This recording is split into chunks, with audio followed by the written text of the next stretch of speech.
विचार से विश्वास तक शिक्षा का नया अध्याय। स्वागत है आपका दामोदर यूनिवर्सिटी में। From thought to believe, a new chapter of education. Welcome to Damodar university. Hey everyone, मैं स्मृति झा, आपकी डिजिटल मेंटर। आज की क्लास में हम देखेंगे modes of reproduction used in single organism, यानी सिंगल ऑर्गेनिज्म में किस तरह के मोड ऑफ रिप्रोडक्शन होते हैं। आइए देखते हैं हमारी एनसीईआरटी क्या कहती है। सबसे पहले आपके पास में एक्टिविटी दी गई है। एक्टिविटी 7.1 ये कहता है dissolve about 10 gram of sugar in 100 millilitre of water. 100 millilitre water में 10 ग्राम आपको शुगर डालना है। Take 20 millilitre of this solution in a test tube and add a pinch of yeast granule in it. इसके बाद 20 millilitre solution में को एक test tube में लेना है और उसमें एक पिंच ईस्ट ग्रैन्यूल को डालना है। Put a cotton plug on the mouth of the test tube and keep it in a warm place। इसके बाद कॉटन प्लग का यूज़ करते हुए टेस्ट ट्यूब को बंद करना है, टेस्ट ट्यूब के माउथ को बंद करना है और उसको एक वार्म प्लेस में रखना है। After 1 or 2 hours put a small drop of yeast culture from the test tube on a slide and cover it with a cover slip. इसके बाद 1-2 घंटे के बाद में इसमें जो है स्मॉल ईस्ट को मतलब इस टेस्ट ट्यूब में डालना है और उसके बाद में इसको कवर स्लिप से कवर कर देना है। Observe the slide under a microscope. इसके बाद ये जो स्लाइड थी आपके पास में, इसको माइक्रोस्कोप में ऑब्जर्व करना है। आप क्या देखेंगे इसके बारे में हम आगे देखेंगे। एक्टिविटी 7.2 में क्या करना है, wet a slice of bread and keep it in a cool moist and dark place. तो ब्रेड का एक स्लाइस लेना है, उसको एकदम कूल प्लेस में, मॉइस्ट प्लेस में और डार्क प्लेस में, कूल मॉइस्ट और डार्क प्लेस में उसको रखना है। ब्रेड को आप वेट कर दोगे और उसको इस तरह के प्लेस में रखोगे। Observe the surface of the slice with a magnifying glass. इसके बाद मैग्नीफाइंग ग्लास का यूज़ करके स्लाइस के सरफेस को आप क्लोजली ऑब्जर्व करोगे। Record your observation on for a week. तो एक सप्ताह के लिए जो भी ऑब्जर्वेशन है उन्हें रिकॉर्ड करना है। Compare the contrast the ways in which yeast grows in the first case and how mould grows in the second. तो आपके पास में ये जो दोनों एक्टिविटीज़ थी, इसमें जिस तरह से ईस्ट ग्रो करता है और ब्रेड के ऊपर किस तरह से मॉल्ड ग्रो करता है, इसको कंपेयर करना है आपस में। Having discussed the content in which reproductive process work, let us now examine how different organisms actually reproduce। तो किस तरह से आपका यहाँ पर रिप्रोडक्शन पर प्रोसेस वर्क करता है, इसके अकॉर्डिंग हम लोग एग्जामिन करेंगे कि एक्चुअली किस तरह से यहाँ पर जो डिफरेंट ऑर्गेनिज्म है वो रिप्रोडक्शन करते हैं। The mode by which various organism reproduce depends on the body design of the organism. तो किस तरह से ऑर्गेनिज्म रिप्रोड्यूस करेंगे ये डिपेंड करता है कि ऑर्गेनिज्म की बॉडी डिज़ाइन क्या है। फिजन, फिजन क्या होता है, for unicellular organism cell division और fission leads to the creation of new individual. यानी यूनिसेलुलर की बात कर ऑर्गेनिज्म की बात करें तो यहाँ पर जो होता है सेल डिवीज़न के थ्रू या फिर फ्यूज़न जो होता है, यहाँ से इससे आपका जो नया इंडिविजुअल होता है वो प्रोड्यूस होता है इस प्रोसेस के थ्रू, फ्यूज़न प्रोसेस या फिर जिसे सेल डिवीज़न प्रोसेस कहते हैं। Many different patterns of fission have been observe. तो बहुत सारे डिफरेंट पैटर्न्स आपके फिजन के होते हैं। Many bacteria and protozoa simply split into 2 equal halves during cell division. तो यहाँ पर बहुत सारे बैक्टीरिया और प्रोटोजोआ ऐसे होते हैं जो कि सिंपली 2 इक्वल पार्ट में, जब सेल डिवीज़न होता है तो 2 इक्वल पार्ट में वे डिवाइड हो जाते हैं। In organisms such as amoeba, the splitting of the 2 cells during division can take place in any place। तो यहाँ पर अमीबा की बात करें तो यहाँ पर जब स्प्लिटिंग होती है सेल्स की, तो यहाँ पर कहीं से भी ये 2 पार्ट में ये डिवाइड हो जाते हैं, ये टूट करके 2 पार्ट में डिवाइड हो जाते हैं। ये है अमीबा का प्रोसेस है रिप्रोडक्शन का, मतलब फिजन कैसे होता है अमीबा में, रिप्रोडक्शन फिजन के थ्रू होता है। तो ये अमीबा का रिप्रोडक्शन दिखाया गया है। किसी भी पार्ट में से अमीबा जो है ये टूट करके जो है ये 2 पार्ट में बढ़ गया तो 2 अमीबा का फॉर्मेशन हो गया, इस तरह से ये रिप्रोड्यूस हो गया। तो ये जो प्रोसेस है अमीबा में फिजन का, ये बाइनरी फिजन कहलाता है। वहीं बात करें बाइनरी फिजन, आपके पास में लिशमैनिया की बात की गई है, तो लिशमैनिया में भी यहाँ पर बाइनरी फिजन होता है। ये देखिए यहाँ पर इस तरह से न्यूक्लियस का फॉर्मेशन हुआ, न्यूक्लियस 2 पार्ट में बढ़ गया, इसके बाद में न्यूक्लियस धीरे धीरे ये क्या हो रहा है, डिवाइड होते जा रहा है, फिर फाइनली यहाँ पर ये 2 पार्ट में बढ़ गया। तो इस तरह से लिस्मानिया में आपका रिप्रोडक्शन होता है बाइनरी फिजन के थ्रू। एक्टिविटी 7.3 क्या कह रहा है, observe permanent slide of amoeba under microscope. तो माइक्रोस्कोप के अंडर अमीबा के स्लाइड को ऑब्जर्व करना है। Similarly observe another permanent slide of amoeba showing binary fission. तो दूसरा अमीबा जो है जो बाइनरी फिजन शो कर रहा है उसको भी ऑब्जर्व करना है। Now compare the observations both the slide. तो यहाँ पर जो भी ऑब्जर्वेशन थे उसको कंपेयर करना है।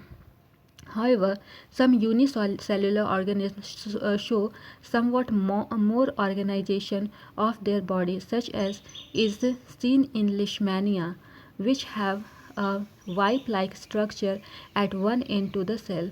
तो यहाँ पर लिशमानिया की बात की जा रही है। ये भी आपका एक यूनिसेलुलर ऑर्गेनिज्म है। तो यहाँ पर वाइप लाइक स्ट्रक्चर प्रेजेंट होता है इसके एक एंड पे। ये जो दिख रहा है ये आपका वाइप लाइक स्ट्रक्चर है। In such organism, binary fission occurs in a dendrite orientation in relation to these structures. तो यहाँ पर जो बाइनरी फिजन आप ऑलरेडी हम लोग देख चुके हैं। तो यहाँ पर इस तरीके से बाइनरी फिजन हो रहा है यहाँ पर। Other single-celled organisms such as the malarial parasite Plasmodium divide into many daughter cells simultaneously by multiple fission. तो यहाँ पर कुछ और सिंगल सेल्ड ऑर्गेनिज्म हैं जैसे कि मलेरिया का जो पैरासाइट होता है, प्लाज्मोडियम की बात करें तो ये सभी जो होता है इनमें जो डिवीज़न होता है सेल्स का, तो यहाँ पर मल्टीपल डॉटर्स इनके होते हैं। एक सेल के मल्टीपल फिजन के थ्रू यहाँ पर रिप्रोडक्शन होता है। यहाँ पर ये जो है आपका मलेरियल पैरासाइट जो है इसका दिखाया गया है, सॉरी प्लाज्मोडियम का आपका रिप्रोडक्शन दिखाया गया है। तो यहाँ पर जो है यहाँ पर मल्टीपल फिजन हो रहा है, ये बहुत सारे फिजन हो रहे हैं। मल्टीपल फिजन के थ्रू यहाँ पर रिप्रोडक्शन होता है। Yeast on the other hand can put out small buds that separate and grow further as shown in figure 7.1। तो हमारे पास में ईस्ट की बात हो रही है। तो ईस्ट में जो होता है आपके पास में स्मॉल बर्ड उसमें निकलता है और उस बर्ड के थ्रू वो बर्ड जो है वो फिर सेपरेट हो जाता है और इस तरह से ईस्ट में जो है आपका रिप्रोडक्शन होता है। तो ये हमारा जैसे ईस्ट में आपका रिप्रोडक्शन दिखाया गया है 7.1 में। ये तो लिस्मानिया है, ये अमीबा है। यहाँ पर डायग्राम नहीं है, डायग्राम यहाँ पर नहीं दिख रहा है कहीं पर ईस्ट का। तो आगे बढ़ते हैं हम लोग। फ्रेगमेंटेशन की बात करें तो फ्रेगमेंटेशन में क्या होता है, यहाँ पर भी आपके पास में एक्टिविटी दी गई है। सबसे पहले क्या करना है, collect water from a lake और pond that appears dark green and contain filamentous structure. तो किसी लेक या पॉन्ड का पानी आपको जो कि डार्क ग्रीन अपीयरेंस में हो उसको आपको कलेक्ट करना है। Put 1 or 2 filaments of a slide, और इसका 1-2 फिलामेंट को इस स्लाइड पर रखना है। Put a drop of glycerine on these filaments and cover it with a cover slip. और जो एक ड्रॉप आपको ग्लिसरीन का इस फिलामेंट में डालना है और उसको कवर स्लिप से कवर कर देना है। Observe the slide under a microscope. तो माइक्रोस्कोप में स्लाइड मतलब माइक्रोस्कोप के थ्रू स्लाइड को ऑब्जर्व करना है। Can you identify different tissues in the spirogyra filament. तो स्पायरोगायरा फिलामेंट में जो डिफरेंट टिश्यूज़ प्रेजेंट है आप इसको आइडेंटिफाई कर सकते हैं क्या। लिखा है in multicellular organism which relatively simple body organisation simple reproductive method can still work. तो यहाँ पर मल्टी सेलुलर ऑर्गेनिज्म की बात करें जो कि रिलेटिवली सिंपल बॉडी ऑर्गेनाइजेशन है। यहाँ पर जो रिप्रोडक्टिव मेथड होता है ये काफ़ी सिंपल होता है लेकिन फिर भी ये वर्क करता है। स्पायरोगायरा की बात करें यहाँ पर इसका एग्जाम्पल दिया है। Spirogyra simply break up into smaller pieces upon maturation. तो जब मैचुरेट होता है स्पायरोगायरा तो ये सिंपली स्मॉलर पीसेस में बढ़ जाता है। दीज पीसेस और fragments grow into new individual. तो ये जो पीसेस हैं ये न्यू इंडिविजुअल के फॉर्म में ग्रो करते हैं। Can we work out the reason for this based on that we saw in activity 7.4। तो यहाँ पर ये जो इस सब का इनका जो रीज़न है ये हम पता लगा सकते हैं क्या। लिखा है this is not true for all multicellular organism. तो सभी मल्टीसेलुलर ऑर्गेनिज्म के लिए ये सही नहीं है। इस तरह से यहाँ पर सभी मल्टीसेलुलर ऑर्गेनिज्म में इस तरह से डिवीज़न नहीं होता है। They can not simply divide cell by cell. तो वो simply cell by cell divide नहीं हो सकते हैं। The reason is that many multicellular organism such as we have seen are not simply a random collection of cells. तो यहाँ पर reason क्या दिया गया है कि जो मेनी मल्टी सेलुलर ऑर्गेनिज्म जो होते हैं ये सिंपली रैंडम कलेक्शन सेल के सिंपली मतलब रैंडम कलेक्शंस नहीं होते हैं। स्पेशलाइज्ड सेल्स और organised as tissue and tissues are organised into organs which then have to be placed in definite positions in the body। तो यहाँ पर बात किया करें स्पेशलाइज्ड सेल्स की, तो ये जो है और सेल जो है ऑर्गेनाइज करके टिश्यू बनाते हैं और टिश्यू जो है ऑर्गेनाइज करके कोई ऑर्गन का फॉर्मेशन करते हैं, जिससे जो है डेफिनेट पोजीशन में बॉडी के डेफिनेट पोजीशन में ये सभी ऑर्गन्स प्रेजेंट होते हैं। In such a carefully organise situation cell by cell division would be impractical. तो इस तरह के जो भी सिचुएशंस होते हैं यहाँ पर जो सेल बाय सेल डिवीज़न होता है ये इम्प्रैक्टिकल होता है। Multicellular organism therefore need to use more complex ways of reproduction. तो यहाँ पर मल्टीसेलुलर ऑर्गेनिज्म की बात करें तो यहाँ पर रिप्रोडक्शन का इनमें बहुत ही कॉम्प्लेक्स प्रोसेस होता है। A basic strategy used in multicellular organism is that different cell type perform different specialised functions. तो मल्टीसेलुलर ऑर्गेनिज्म की बात करें तो यहाँ पर डिफरेंट सेल जो होते हैं ये स्पेशलाइज्ड फंक्शन शो करते हैं। Following this general pattern, reproduction in such organism is also the function of specific cell type। तो यहाँ पर ये जो जनरल पैटर्न होता है यहाँ पर रिप्रोडक्शन की बात करें तो ये जो ऑर्गेनिज्म है इसमें स्पेसिफिक सेल टाइप के स्पेसिफिक फंक्शंस आपको देखने के लिए मिलेंगे। How is reproduction to be achieved from a single cell type if the organism itself consist of many cell types. तो सिंगल सेल टाइप में किस तरह से रिप्रोडक्शन होता है और मल्टीपल सेल टाइप में किस तरह से होता है। The answer is that there must be a single cell type in the organism that is capable of growing. तो सिंगल सेल टाइप मतलब मल्टीपल सेल टाइप की बात करें तो उसमें क्या होता है, एक सिंगल सेल टाइप ऑर्गेनिज्म होता है जो कि ग्रो करने के लिए कैपेबल होता है। proliferating and making the other cell type under the right circumstances। सही circumstances मिलने पर ये प्रॉपर वे से ग्रो करता है। आगे बात करते हैं रीजेनरेशन की। तो रीजेनरेशन कैसे होता है।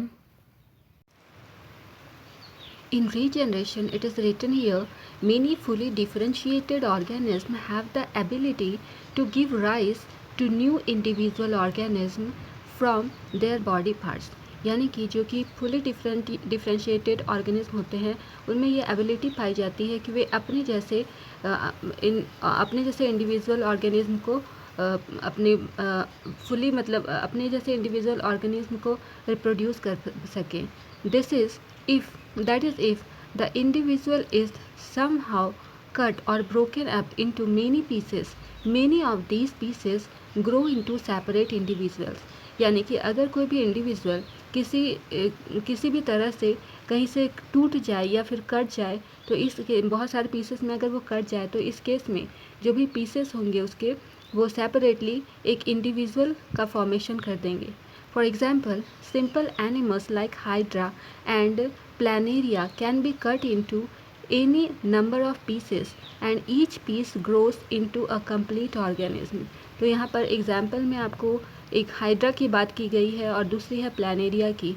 तो ये अगर किसी भी पार्ट में ये कट हो जाते हैं, किसी भी तरह से नंबर ऑफ़ पीसेस में कट हो जाते हैं तो हर एक पीस जो है ये कंप्लीट ऑर्गेनिज्म की तरह ग्रो कर जाता है। This is known as regeneration. ये प्रोसेस रीजेनरेशन कहलाता है। Regeneration is carried out by specialised cells. तो रीजेनरेशन स्पेशलाइज्ड सेल के थ्रू कैरी आउट किया जाता है। These cells proliferate and make large number of cells. तो ये सेल्स प्रोलिफरेट करके बहुत सारे नंबर ऑफ सेल्स का फॉर्मेशन करते हैं। From this mass of cell different cells undergo changes to become various cell type and tissue. तो यहाँ से जो मास ऑफ सेल होता है यहाँ से डिफरेंट सेल्स जो है वो चेंज होकर के वेरियस टाइप ऑफ टिश्यू का फॉर्मेशन करते हैं। This changes take place in an organised sequence refer to as development. तो ये जो है एक ऑर्गेनाइज सीक्वेंस में परफॉर्म होता है और इसे डेवलपमेंट कहा जाता है। However regeneration is not the same as reproduction since most organism would not normally depend on being cut up to be able to reproduce. तो यहाँ पर रीजनरेशन रिप्रोडक्शन की तरह नहीं होता है, क्योंकि यहाँ पर मोस्ट ऑफ द ऑर्गेनिज्म है ये नॉर्मली मतलब कट होकर के नया सेल का फॉर्मेशन नहीं करते हैं। तो यहाँ पर रीजनरेशन प्रोसेस आपका प्लानेरिया का बताया गया है। प्लानेरिया का ये प्लानेरिया है, ये आपका डिफरेंट बॉडी पार्ट इसका जो है ये कट हो गया है।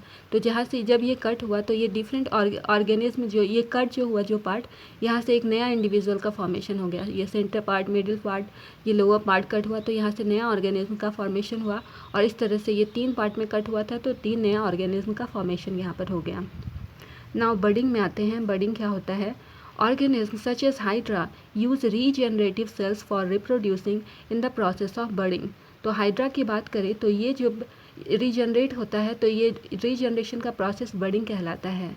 In hydra a bud develops as an outgrowth due to repeated cell division at one specific site. तो हाइड्रा के केस में एक बर्ड का मतलब नंबर ऑफ बर्ड्स का फॉर्मेशन होता है और जब वो बर्ड टूटते हैं तो वहाँ से एक नया ऑर्गेनिज्म का फॉर्मेशन होता है। These birds develop into tiny individual when fully mature, detaches from the parent body and becomes new independent individual। तो ये जो birds होते हैं ये tiny individual के फॉर्म में ग्रो करते हैं जब ये fully mature हो जाते हैं तो आपका जो हाइड्रा होता है वहाँ से खुद को पेरेंट बॉडी से उसको खुद को अलग कर लेते हैं और एक नया इंडिपेंडेंट इंडिविजुअल का फॉर्मेशन होता है। ये आपका हाइड्रा में रिप्रोडक्शन का प्रोसेस है। तो यहाँ पर ये बर्डिंग प्रोसेस के थ्रू अपने आप को रिप्रोड्यूस करता है। ये हाइड्रा है, धीरे धीरे ये जो है ये बर्ड आपका धीरे धीरे डेवलप होता है हाइड्रा में। तो ये पेरेंट बॉडी है, इसमें बर्ड का फॉर्मेशन हुआ, बर्ड ग्रो किया और जब ये फुली डेवलप हो जाएगा तो यहाँ पर से ये जो है ये टूट करके अलग हो जाएगा और एक नया हाइड्रा का फॉर्मेशन हो जाएगा। आगे है वेजिटेटिव प्रोपागेशन। वेजिटेटिव प्रोपागेशन क्या होता है? There are many plants in which parts like root, stem and leaves develop into new plants under appropriate conditions. तो यहाँ पर बहुत सारे ऐसे प्लांट्स होते हैं जैसे कि उसका जो प्लांट का जो पार्ट है रूट हो गया, स्टेम हो गया, लीफ हो गया, तो ये सब जो नया प्लांट का फॉर्मेशन में अप्रोप्रिएट कंडीशन में नया प्लांट का फॉर्मेशन ये लोग करते हैं। Unlike in most animals plants can Indeed use such a mode of reproduction. तो जिस तरह से बहुत सारे एनिमल्स में इस तरह का रिप्रोडक्शन प्रोसेस होता है वैसे ही प्लांट में भी इस तरह का रिप्रोडक्शन प्रोसेस होता है। This property of vegetative propagation is used in methods such as layering और grafting to grow many plants like sugarcane, roses और ग्रेप्स फॉर एग्रीकल्चरल पर्पसेस। तो ये जो प्रॉपर्टी होती है वेजिटेटिव प्रोपागेशन की, ये प्लांट्स में लेयरिंग ग्राफ्टिंग मेथड के थ्रू यूज़ किया जाता है। जैसे कि शुगर केन हुआ, रोज़, ग्रेप हो गया, तो ये सब एग्रीकल्चर प्रोसेस में इसको ग्राफ्टिंग के थ्रू ये सबको नया प्लांट को ग्रो किया जाता है। Plants raised bye vegetative propagation can bear flowers and fruits earlier then those produced from seeds. तो प्लांट्स की बात करें तो यहाँ पर वेजिटेटिव प्रोपगेशन के थ्रू जो फ्लावर्स और फ्रूट्स होते हैं ये सब ये सब सीड्स के थ्रू रिप्रोड्यूस किए जाते हैं। Such method also make possible the propagation of plants such as banana, orange, rose and jasmine and that have lost the capacity to produce seeds. तो ये जो मेथड है वेजिटेटिव प्रोपगेशन का, ये जो है कुछ प्लांट्स आपके पास में है जैसे बनाना, ऑरेंज, रोज़, जैस्मिन, ये सब में ये यूज़ किया जाता है क्योंकि ये जो है सीड का फॉर्मेशन नहीं कर पाते हैं। Another advantages of vegetative propagation is that all plants produced are generally similar enough to the parent plant to have all its characteristics। तो अनदर एडवांटेज आप वेजिटेटिव प्रोपागेशन का बताया गया है कि जो भी प्लांट्स यहाँ पर प्रोड्यूस होते हैं वो जेनेटिकली एक दूसरे के सिमिलर होते हैं। जैसे उसका पेरेंट सेल होगा तो लगभग उसी के सिमिलर उसका अगला जो प्लांट होगा वैसा ही लगभग दिखने में होता है और इनके कैरेक्टरिस्टिक्स भी सेम होते हैं। अब आपके पास में एक एक्टिविटी दी गई है, इसमें लिखा है take a potato and observe its surface, can can notches be seen. तो एक पोटैटो लेना है और उसको प्रॉपरली आपको ऑब्जर्व करना है, तो उसमें जो नोटिस होते हैं उसको वो आपको दिखाई देगा, उसको देखना है। Cut the potato into small pieces such that some pieces contain a notch and bud and some do not. तो पोटैटो को ऐसे पीसेस में कम कट करना है जिसमें कि कुछ में आपको नॉचेस दिखें और कुछ में उसके बर्ड या फिर उसके नॉचेस नहीं दिखे। इस तरह से उसको प्रॉपरली कट करना है। Spread some cotton on a tray and wet it. Tray पर कुछ कॉटन रखना है, उसको वेट कर देना है, भिगा देना है।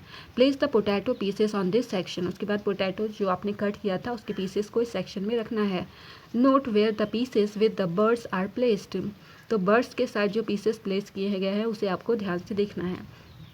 Observe changes taking place in these potato pieces over the next few days. तो कुछ दिनों तक ये जो पोटैटो के पीसेस आपने रखे हैं उसको ऑब्जर्व करना है।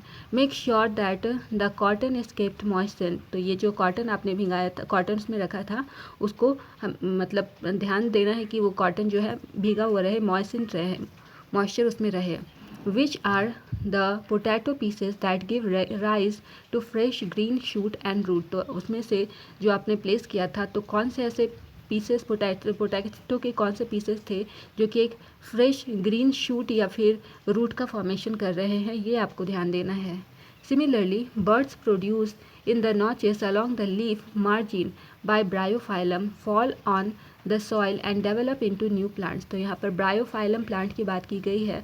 तो यहाँ पर इसके जो नॉचेस होते हैं इनके लीफ के पास में, लीफ मार्जिन के पास में, यहाँ से ये जो एक नए प्लांट का फॉर्मेशन करते हैं और जैसे ये सॉइल पर गिरते हैं तो एक नया प्लांट उगता है। ये आपका ब्रायोफाइलम प्लांट। यहाँ पर देखिए, यहाँ पर न्यू प्लांट का फॉर्मेशन हो रहा है। तो यहाँ पर से ये जब फुली मैच्योर हो जाएगा तो ये क्या है, प्लांट से अलग हो जाएगा और सॉइल में आकर के ये एक नए प्लांट का फॉर्मेशन करेगा। एक्टिविटी 7.6 में कह रहा है select a money plant, cut some pieces such that they contain at least one leaf. तो मनी प्लांट को कट करना है, सेलेक्ट करना है और उसको कट करना है कुछ पीसेस में, और कम से कम ऐसे उसको कट करना है कि उसमें एक लीफ ज़रूर होना चाहिए। Cut out some other portion between two leaves. उसके बाद दो लीव्स के बीच में कुछ और पोर्शन को आपको कलेक्ट करना है। Dip one end of all the pieces in water and observe over the next few days। तो एक एंड को एक और एंड को वाटर में आपको डिप करना है और कुछ दिन के लिए वो जो पीसेस थे उसको ऑब्जर्व करना है। Which one grows and give rise to fresh leaves. तो इनमें से कौन सा अच्छा से ग्रो करेगा और फ्रेश लीफ का फॉर्मेशन करेगा। What can you conclude from your observation. तो आपने ये जो ऑब्जर्वेशन किया यहाँ से आप किस कंक्लूजन पर पहुँचे हैं। इसके बाद आपके पास में है do you know more to know section में टिश्यू कल्चर के बारे में बताया गया है। टिश्यू कल्चर क्या होता है। In tissue culture new plants are grown by removing tissue और separating cells from the growing tip of a plant. तो टिश्यू कल्चर में क्या होता है, न्यू प्लांट कैसे ग्रो करता है, टिश्यू को रिमूव किया जाता है या फिर टिश्यू को सेल से सेपरेट किया जाता है। जो भी ग्रोइंग टिप होता है प्लांट का, वहाँ से उसको सेपरेट किया जाता है। The cells are then placed in an artificial medium where they divide rapidly to form a small group of cells or callus। तो ये जो सेल होते हैं इसके बाद में इसको आर्टिफिशियल मीडियम में प्लेस किया जाता है जहाँ ये रैपिडली डिवाइड होते हैं। एक सेल से मतलब स्मॉल ग्रुप ऑफ सेल्स से ये रैपिडली डिवाइड होने लगते हैं। इसको जो है स्मॉल ग्रुप ऑफ सेल को कैलस भी कहते हैं। The callus is transferred to another medium containing hormones for growth and differentiation। तो कैलस को दूसरे मीडियम में ट्रांसफ़र किया जाता है जहाँ पर इसमें ग्रोथ हार्मोन्स प्रेजेंट होते हैं और यहाँ पर उनका डिफ्रेंशिएशन कराया जाता है। The plantlet are then placed in the soil. इसके बाद ये जो प्लांटलेट होते हैं इसे सॉइल में प्लेस किया जाता है। Then that they can grow into mature plant. तो वहाँ पर ये जो है मैच्योर प्लांट में ग्रो कर जाते हैं। Using tissue culture many plants can be grown from one parent in disease free condition. तो यहाँ पर टिश्यू कल्चर में बहुत सारे ऐसे प्लांट ग्रो किए जाते हैं जहाँ पर जो पेरेंट प्लांट होता है ये डिजीज़ फ्री कंडीशन में ग्रो करता है। This technique is commonly used for ornamental plant. तो ये टेक्निक जितने भी ऑर्नामेंटल प्लांट हैं उनमें टिश्यू कल्चर टेक्निक को फॉलो किया जाता है। स्पोर फॉर्मेशन क्या होता है? Even in many simple multicellular organism specific reproductive parts can be identified. तो बहुत सारे मल्टीसेलुलर ऐसे होते हैं जिनमें कि एक स्पेसिफिक रिप्रोडक्टिव पार्ट प्रेजेंट होता है। The thread like structure that developed on the bread in activity 7.2 above are the hyphae of the bread mold। तो यहाँ पर थ्रेड लाइक स्ट्रक्चर जो डेवलपमेंट हुआ था ब्रेड में को आपको भी आपने एक्टिविटी 7.2 में देखा था। वहाँ पर ब्रेड को आपने भिगा करके कुछ दिनों के लिए जो छोड़ा था तो वहाँ पर थ्रेड लाइक फॉर्मेशन उसमें आपको दिखाई दिया होगा। तो यहाँ पर ये जो फॉर्मेशन था इसे हाइफे ब्रेड मतलब मॉल्ड या फिर इसको ब्रेड का हाइफे कहलाता है। ये जो मॉल्ड होता है इसे राइजोपस के नाम से जानते हैं। They are not reproductive parts और ये रिप्रोडक्टिव पार्ट्स नहीं होते हैं। On the other hand tiny blob on a stick structure are involved in reproduction. तो रिप्रोडक्शन की बात करें तो यहाँ पर टाइनी ब्लॉब स्टिक पर मतलब इनका फॉर्मेशन होता है, ब्लॉब लाइक स्ट्रक्चर का फॉर्मेशन होता है। The blobs are sporangia, blob को स्पोरेंजिया कहते हैं, विच कंटेन सेल्स और स्पोर्ट्स। तो इस स्पोरेंजिया में सेल्स या फिर स्पोर्ट्स प्रेजेंट होते हैं। They can eventually develop into new Rhizopus individual. और ये जो स्पोर्ट्स हुए ये स्पोर्ट्स जो क्या करते हैं एक नया राइजोपस इंडिविजुअली एक नया राइजोपस का फॉर्मेशन करते हैं। जैसा कि इस डायग्राम में दिखाया गया है यहाँ पर ये स्पोर का फॉर्मेशन हुआ है और इस स्पोर से जो है ये एक नया इंडिविजुअल का फॉर्मेशन होगा।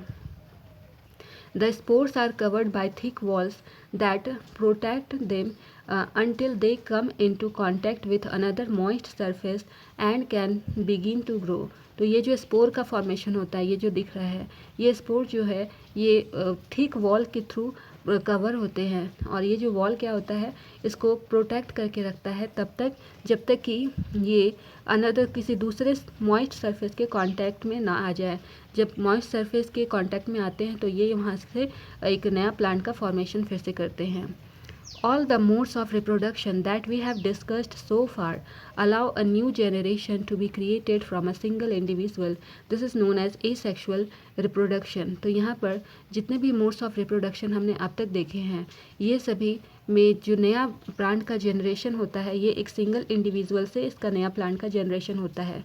तो इस तरह का जो प्रोसेस होता है रिप्रोडक्शन का इसे एसेक्सुअल रिप्रोडक्शन के नाम से जानते हैं। अब हमारे पास कुछ क्वेश्चन है इन्हें एक बार देख लेते हैं।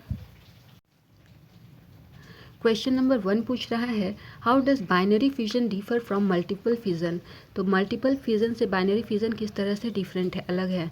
तो आंसर है in binary fission a single cell division into new equal halves. तो यहाँ पर जो सिंगल सेल होता है वो डिवाइड होकर 2 इक्वल पार्ट में डिवाइड होता है। बाइनरी फिजन के केस में एक सिंगल सेल 2 इक्वल पार्ट में डिवाइड होता है। Amoeba and bacteria divide by binary fission. Amoeba और बैक्टीरिया की बात करें तो ये जब डिवाइड होते हैं जिस प्रोसेस के थ्रू डिवाइड होते हैं उसे बाइनरी फिजन कहा जाता है। तो ये हमारा अमीबा है, ये अमीबा का पेरेंट सेल है। अब ये सबसे पहले इसमें न्यूक्लियस का फॉर्मेशन होता है, न्यूक्लियस डिवाइड होते हैं। सबसे पहले ये एक सिंगल न्यूक्लियस था, न्यूक्लियस डिवाइड हुआ, ये 2 पार्ट में 2 न्यूक्लियस का फॉर्मेशन यहाँ पर हो गया। अब धीरे धीरे ये जो साइटोप्लाज्म है आउटर जो लेयर दिख रहा है ये साइटोप्लाज्म है, ये धीरे धीरे साइटोप्लाज्म भी डिवाइड होने लगेगा। दोनों न्यूक्लियर सेपरेट प्लेसेस पर आ गए, साइटोप्लाज्म भी डिवाइड होने लगा। और अब धीरे धीरे क्या होगा कि ये जो है ये डिवाइड होने की प्रोसेस में आ गया, लगभग डिवाइड हो जाएगा। अब जैसे ही ये डिवाइड होता है तो यहाँ पर नया आपका फॉर्मेशन होता है अमीबा का। तो ये जो अमीबा है ये डॉटर सेल्स कहलाते हैं, ये 2 डॉटर सेल्स का फॉर्मेशन यहाँ पर हुआ। नाउ बाइनरी फिजन ये था अमीबा का, ये हमने देखा। अब आते हैं मल्टीपल फिजन की बात करते हैं। तो in multiple fission a single cell divides into many daughter cells simultaneously. तो यहाँ पर मल्टीपल फिजन में क्या होता है कि एक सिंगल सेल जो है वो बहुत सारे डॉटर सेल में डिवाइड हो जाता है। बाइनरी फिजन में क्या था कि एक सेल 2 पार्ट में डिवाइड होता है, लेकिन मल्टीपल फिजन में एक सेल एक सिंगल सेल जो है वो बहुत सारे डॉटर सेल्स में डिवाइड होता है। Amoeba and Plasmodium divide by multiple fission. तो अमीबा और प्लाज्मोडियम की बात करें तो ये कैसे ग्रो करते हैं, मल्टीपल फिजन के थ्रू ग्रो करते हैं। तो यहाँ पर अमीबा जो था ये बाइनरी फिजन के थ्रू भी ग्रो कर रहा था और मल्टीपल फिजन के थ्रू भी ग्रो करेगा। तो ये आपका मल्टीपल फिजन का एग्जाम्पल दिया गया डायग्राम है। ये प्लाज्मोडियम का डायग्राम है जहाँ पर एक सेल जो है ये मल्टीपल सेल का फॉर्मेशन कर रहा है। क्वेश्चन नंबर 2 पूछ रहा है, how will an organism be benefited if it reproduces through spores. तो अगर स्पोर के थ्रू रिप्रोडक्शन होता है तो वो ऑर्गेनिज्म कैसे उसको बेनिफिट, किस तरह से उसको क्या फ़ायदा होता है। आंसर है, there are many advantages if an organism reproduce through spores. तो अगर स्पोर्स के थ्रू किसी ऑर्गेनिज्म का रिप्रोडक्शन होता है तो उसके बहुत सारे एडवांटेजेस होते हैं। एडवांटेजेस ऑफ स्पोर फॉर्मेशन, क्या एडवांटेज है। फर्स्ट है, large number of spores are produced in one sporangium. तो एक स्पोरेंजियम में बहुत सारे नंबर ऑफ स्पोर्स का फॉर्मेशन होता है, बहुत सारे नंबर ऑफ स्पोर्स प्रोड्यूस होते हैं। Spores are distributed easily by air to far off places to avoid competition at one place. तो स्पोर्स का जो फॉर्मेशन होता है ये ईजिली एयर के थ्रू ईजिली दूर दूर प्लेसेस तक ये डिस्ट्रीब्यूट हो जाते हैं ताकि यहाँ पर किसी तरह का कोई भी कंपटीशन ना हो। Spores are covered by thick walls to prevent dehydration under unfavourable conditions. तो किसी भी अनफेवरेबल कंडीशन से बचने के लिए जो स्पोर्स होते हैं ये थिक वॉल के थ्रू कवर हो जाते हैं ताकि ये किसी तरह का डिहाइड्रेशन इनमें ना हो। क्वेश्चन नंबर 3 कहता है, can you think of reasons why more complex organism can not give rise to new individual through regeneration. तो रीजनरेशन के थ्रू मैक्सिमम आपके ऑर्गेनिज्म हैं वो रिप्रोड्यूस नहीं करते हैं, क्यों नहीं करते हैं। आंसर है, simple organisms such as Hydra and Planaria are capable of producing new individual through the process of regeneration। तो हाइड्रा और प्लानेरिया की बात करें तो यहाँ पर न्यू इंडिविजुअल का फॉर्मेशन रीजनरेशन के थ्रू होता है। The process of regeneration involves the formation of new organism from its body part। तो यहाँ पर रीजनरेशन का प्रोसेस जो होता है इसमें न्यू ऑर्गेनिज्म उसके बॉडी पार्ट्स के थ्रू रिप्रोड्यूस होते हैं, रीजनरेट होते हैं। Some organism can utilize this method of reproduction as their entire body is made of similar kind of cells in which any part of their body can be formed by growth and development। तो ये जो organism होते हैं ये इस method का use अपने reproduction के लिए करते हैं क्योंकि इनकी जो इंटायर बॉडी है वो एक सिमिलर काइंड ऑफ सेल के बनी होती है। तो सिमिलर काइंड ऑफ सेल की बनी होने की वजह से ये जब डिवाइड होते हैं, ये जब पार्ट में डिफरेंट पार्ट में ये जब डिवाइड करते हैं, डिवाइड होने के बाद एक नया इंडिविजुअल का फॉर्मेशन करते हैं। However, complex organisms have organ system level of organization। तो यहाँ पर कॉम्प्लेक्स ऑर्गेनिज्म की बात करी जाए तो यहाँ पर जो होता है डिफरेंट मतलब ऑर्गन सिस्टम यहाँ पर प्रेजेंट होते हैं। All the organ system of their body work together as an interconnected unit. तो यहाँ पर जो भी ऑर्गन सिस्टम प्रेजेंट होता है बॉडी में वे इंटरकनेक्टेड यूनिट की तरह यहाँ पर काम करते हैं। They can regenerate their lost body parts such as skin, muscle, blood et cetera. तो ये इनका जो लॉस्ट बॉडी पार्ट होता है वहाँ से क्या होता है ये रीजनरेट होते हैं, जैसे इसका स्किन, मसल, ब्लड हो गया तो यहाँ से ये रीजनरेट होने का काम करते हैं। However they can not give rise to new individual through regeneration. तो यहाँ पर रीजनरेशन का काम जो है वो रीजनरेशन के प्रोसेस के थ्रू यहाँ पर न्यू इंडिविजुअल का फॉर्मेशन नहीं होता है। क्वेश्चन नंबर 4 कह रहा है, which of the following is a plant hormone. इनमें से कौन सा प्लांट हार्मोन है। तो यहाँ पर जो साइटोकाइनिन है ये एक प्लांट हार्मोन है। तो ऑप्शन नंबर डी आपका करेक्ट आंसर है। क्वेश्चन नंबर 5 पूछ रहा है, why is DNA copying an essential part of the process of reproduction. तो रिप्रोडक्शन प्रोसेस में डीएनए की कॉपी होती है, ये एक इसेंशियल पार्ट है, क्यों है। तो डीएनए यानी कि deoxyribonucleic acid copying is an essential part of reproduction as it passes genetic information from parents to offspring. तो ये डीएनए का कॉपी होना इसीलिए ज़रूरी होता है क्योंकि यहाँ से जो भी जेनेटिक इन्फॉर्मेशन है वो पेरेंट्स से उनके ऑफस्प्रिंग तक ट्रांसफ़र होती है। It determines the body design of an individual. तो यहाँ से जो भी इंडिविजुअल होता है उसका बॉडी डिज़ाइनिंग यहाँ से उसका पता चलता है। The reproducing cell produce a copy of their DNA through some chemical reactions and result in two copies of DNA। तो रिप्रोड्यूसिंग जो सेल होता है यहाँ से DNA की दो कॉपी बनाता है, मतलब यहाँ पर कुछ केमिकल रिएक्शन होता है और केमिकल रिएक्शन के थ्रू यहाँ पर दो कॉपीज DNA की बनती है। The copying of DNA always takes place along with the creation of additional cellular structure. तो यहाँ पर जो DNA की कॉपी होती है, यहाँ पर एडिशनल सेल्यूलर स्ट्रक्चर इसमें क्रिएट होते हैं। This process is then followed by division of cell to form two cells. तो ये जो प्रोसेस है यहाँ पर, इसके थ्रू यहाँ पर जो सेल होते हैं, ये सेल का फॉर्मेशन होता है और ये सेल जो है दो सेल का फॉर्मेशन यहाँ पर होता है। तो ये थी हमारी आज की क्लास। यदि कोई भी डाउट हो तो आप हमारे DU के कमेंट सेक्शन में अपना सवाल ज़रूर पूछें, मैं हर एक लर्नर को रिप्लाई देने की कोशिश करूँगी। Okay then, keep learning, keep growing, only at DU। See you soon, bye bye.